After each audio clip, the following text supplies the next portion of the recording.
17 वर्षीय बेटी थी। 2.5 साल पहले अपने स्कूल के बच्चों की मारपीट की वीडियो अपने पिताजी के फोन से लेकर अपनी एक सहेली को भेज दी। उसके बाद वो वीडियो वायरल हो गई। इस कारण उसके पिताजी ने उसे डांटते हुए कुछ कड़वे वचन बोले। 3 दिन तक दोनों एक दूसरे से बोले नहीं और वो इतनी कठोरता सह नहीं पाई और उसने आत्महत्या कर ली। महाराज जी, इस आत्महत्या के दोषी हम हैं या उसके और उसके हमारे प्रारब्धवश हैं? हम प्रायश्चित क्या करें? ये मूर्खता है, मूर्खता है। इसमें दोष की बात नहीं, इसमें मूर्खता है। क्या है, पापा है 3 दिन नहीं बोल रहे, चौथे दिन बोलेंगे, 5वें दिन बोलेंगे। हमको अपनी तरफ से सॉरी बोलना चाहिए। मान लो हमारे पिता हैं तो हमें आप कर लेने से कोई निदान हो गया क्या? वो प्रेत योनि मिलेगी जा करके, भूत प्रेत की योनि मिलेगी। उसका हमें लगता है कि अगर आप लोग कर सको तो 1 सप्ताह की भागवत उसके लिए करवा लो, हो गए आप, तो बढ़िया है। लेकिन दोष उसी जीवात्मा का है जो स्वयं कर रहा है। अगर हम उसको प्रेरित करें और फिर वो बात करे तो वो बात होती है। अब अपने आप विचार करके बच्चे हैं, अब वो हमें लगता है कि बच्चों को प्रोत्साहन देना चाहिए और ऐसी परिस्थिति ना प्रकट की जाए। माता पिता को भी चाहिए कि बच्चों से फ्रेंडवत, मित्रवत व्यवहार करें, जिससे वो उनके जो अंदर छुपी हुई भय या छुपा हुआ संकोच या छुपा हुआ अपने को मारने की बातें वो सब निकल जाएं। अब बच्चों को थोड़ा मित्रवत व्यवहार करना चाहिए। ऐसा भय नहीं दिखाना चाहिए कि अगर बाहर मान लो गलती भी हो गई कोई, तो घर में आके अपनी मम्मी से बात कर ले, अपने पापा से बात कर ले। पापा को चाहिए कि मित्रवत व्यवहार करे। जब बच्चा सयाना हो जाए तो दोस्त की तरह व्यवहार करना चाहिए। कभी पास बैठ करके प्यार से बात करना चाहिए, क्या चल रहा है, मतलब एक दोस्त की तरह। डराना नहीं चाहिए। देखो, कोई भी गलती करना, हम तुम्हारे दोस्त की तरह तुम्हारा हित चाहते हैं, तुम हमें बता देना। ऐसा व्यवहार नहीं करना चाहिए। बच्चे गलत करके मान लो गलत हो गया, अब उनको ये भय कि पापा जान जाएंगे और उधर दूसरा ब्लैकमेल कर रहा है, तो सोचते हैं इससे अच्छा कर लो, इससे अच्छा कर लो। तो हमें लगता है ऐसी परिस्थितियां हम अपने बच्चों के सामने ना आने दें। अच्छा है, क्योंकि बच्चे तो नादान होते ही हैं। उनकी नादानी में बात हो जाती है, उनको ज्ञान नहीं, आत्मा इतना बहुत बुरा पाप है। जीवन की पहली गलती की। हाँ बिल्कुल बिल्कुल बिल्कुल। हाँ वही तो कह रहे हो, नए बच्चों से ऐसे हो जाते, बच्चे से गलतियां हो जाती, पर माता पिता को भी चाहिए कि सावधान नहीं लगने दिया। हाँ। तन्या जी ग्वालियर से। राधे राधे महाराज जी। महाराज जी, आज खूब नाम है, धन है, सारे सुख हैं, पर कठिनाइयों को पार करते करते मुझे पता ही नहीं चला कि मैं खुद को खो बैठी। मैं दिखा तो रही हूँ पर मैं खुश क्यों नहीं हूँ महाराज जी? अभी पहले बैच में यहीं बैठ के एक व्यक्ति ने पूछा था कि मैं खुश होना चाहता हूँ, मैं शांत प्रसन्न होना चाहता हूँ, और वो जगत के किसी भी भोग में नहीं है, किसी भी वस्तु में नहीं है, किसी भी व्यक्ति में नहीं है। किस अमुक व्यक्ति मिल जाए तो मैं खुश हो जाऊं, असंभव। वो अगर मिल भी जाता है तो उसके बाद फिर दूसरी मांग हो जाएगी। कुछ दिन बाद वो, हमारे मन का एक स्वभाव है नवम नवम, मन की एक मांग है नवम नवम। कुछ भी हो, कुछ दिन बाद वो उससे हट जाता है और एक नई खोज करता है। जब तक उसे परम नहीं सुख मिल जाएगा तब तक वो रुकेगा नहीं। पक्का समझ लो, आप रोक के दिखा दो।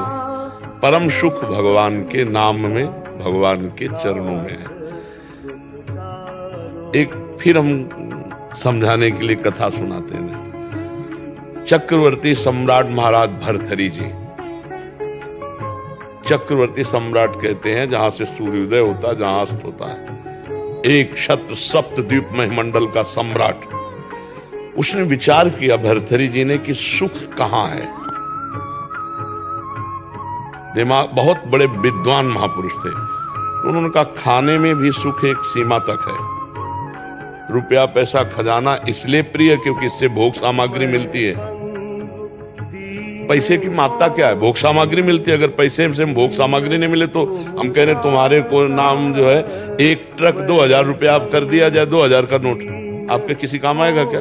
आपको कोई बेकार आग लगा दो। और 500 रुपया, क्योंकि उससे सामान मिलती है। रुपये का महत्व है वस्तु भोगने के काम में जो आती है, पहनना ओढ़ना है सब। इसके बाद एक आंतरिक सुख की मांग होती, काम।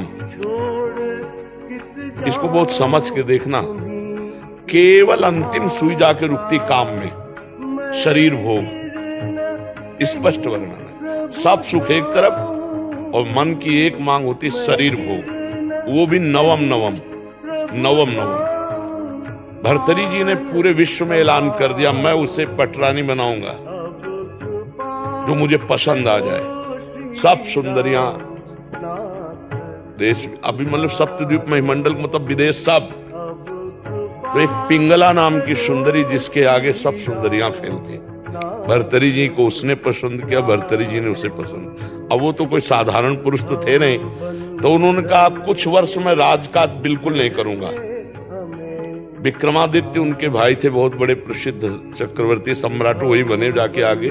विक्रमादित्य महान बलशाली राजा थे, उनके छोटे भाई थे, उनको राजपद दे दिया और कहा मैं केवल देखूंगा भोग में है कितना सुख। वैज्ञानिक दृष्टि उनकी। अब रात दिन अच्छे अच्छे पदार्थ खाना, चक्रवर्ती सम्राट थे, पिंगला के साथ रहना। पिंगला ने एक दिन खिड़की से झांक के देखा तो बलशाली अश्वों की सेवा कराने वाला अश्वपाल वो समझा रहा था अपने सेवकों को ऐसे।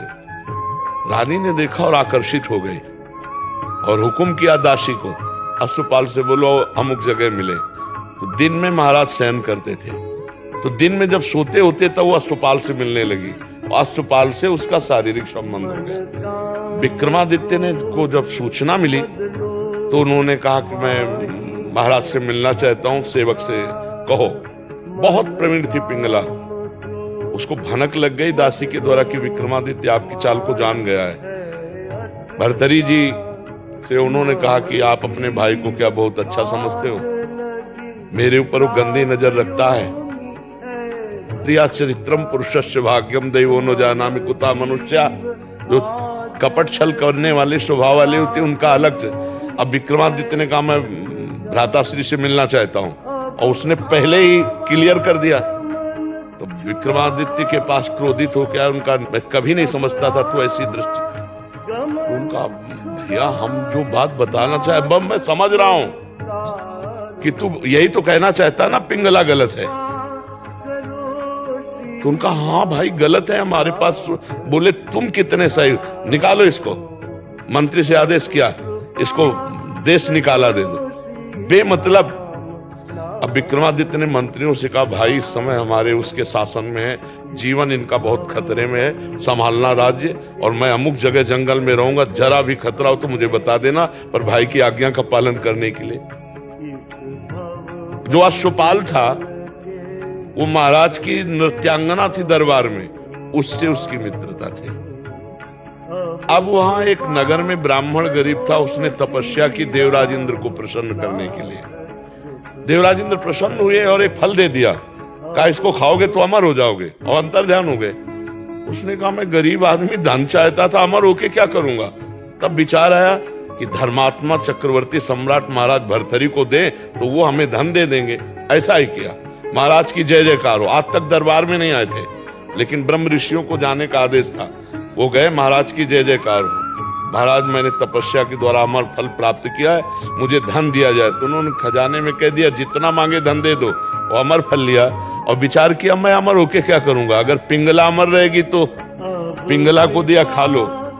पिंगला ने तुरंत विचार किया मैं अमर होके क्या करूंगी, अगर अश्वपाल जीवित रहेगा तो अश्वपाल को दे दिया। अश्वपाल ने सोचा मैं अमर होके क्या करूंगा, जो हमारी नृत्यांगना महाराज की है वो अमर हो जाए तो जब तक जीवित रहूंगा। नृत्यांगना ने सोचा मैं अमर होके क्या करूंगी महाराज को। समझ रहे ना, देखो जब पोल खुली होती है तो मैं अब जो नृत्यांगना थी उसने मंत्री से प्रार्थना की कि महाराज से मैं मिलना चाहती हूँ, आदेश हुआ। तो उसने कहा महाराज ये अमर फल है, आप इसे पा लीजिए, आप जैसा धर्मात्मा राजा अमर होना।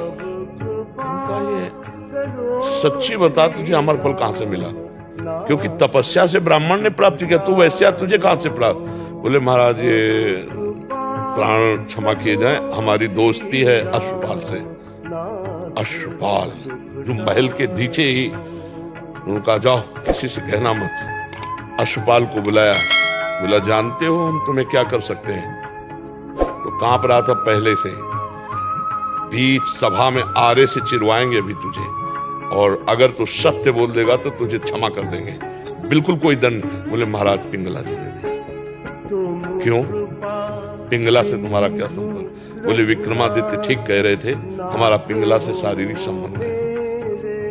महाराज भरथरी के होश उड़ गए। मुझ चक्रवर्ती सम्राट से वो खुश नहीं। पिंगला को बुलाया सभा में, आज सभा में उतर के गए, पूरी सभा लगी हुई थी।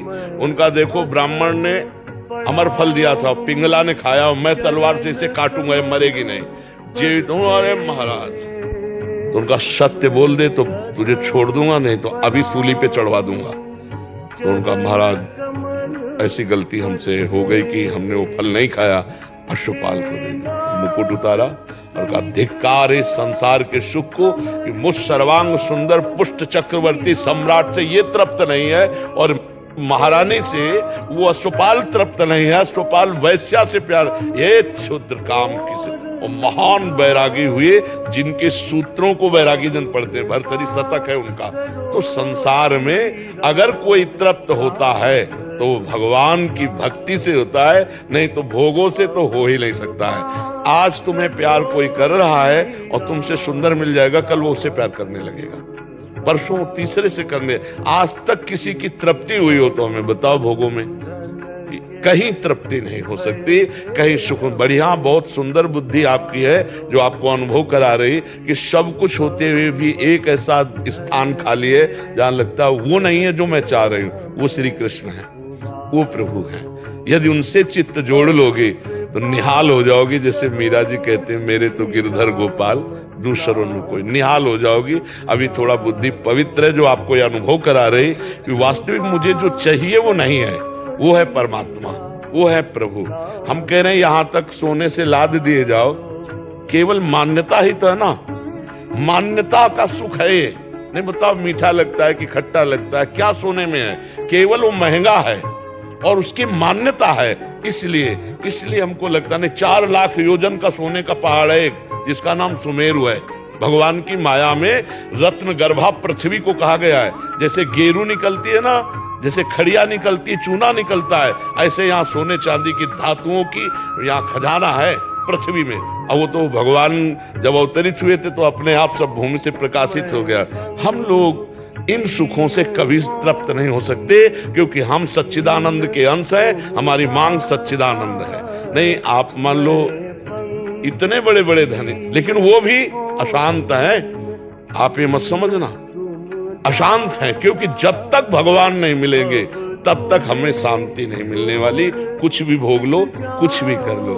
और देखो शांति कैसी और तृप्ति कैसी, जब केवट कठौता में भगवान के सामने जल ला के और उनके चरण पखार रहा है, तो भगवान सिया जी की मुंदरी दे रहे हैं, सिया जी की मुंदरी। लेकिन वो क्या कह रहा है? अब कछु नाथ न चाहिए मोरे, दीन दयाल अनुग्रह तोर। क्यों?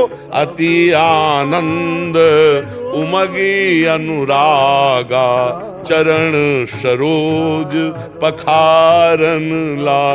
भगवान के चरण से जो आनंद मिला, केवट कहने लगा अब कछु नाथ न चाहिए मोरे। भगवान के बिना मिले ये शब्द नहीं निकल सकता कि अब मैं सुखी हो गया, आज के बाद मुझे कुछ नहीं चाहिए, मैं जो चाहा वो मुझे मिल गया।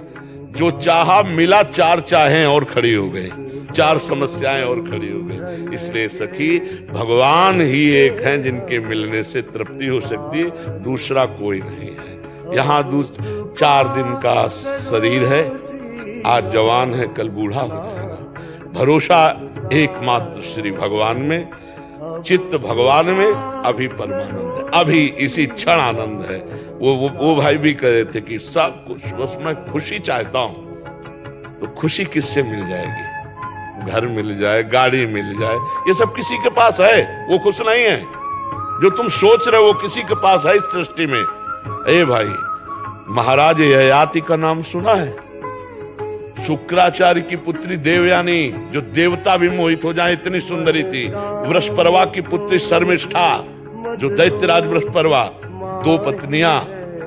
और जब भोग से तृप्ति नहीं हुई तो अपने पुत्र की 1000 वर्ष की जवानी लेके भोगा, फिर इसके बाद घृणा आई कि धिक्कार है, मुझे अपने पुत्र की जवानी भोग डाली फिर भी कोई सुख नहीं, वही भोग वासना।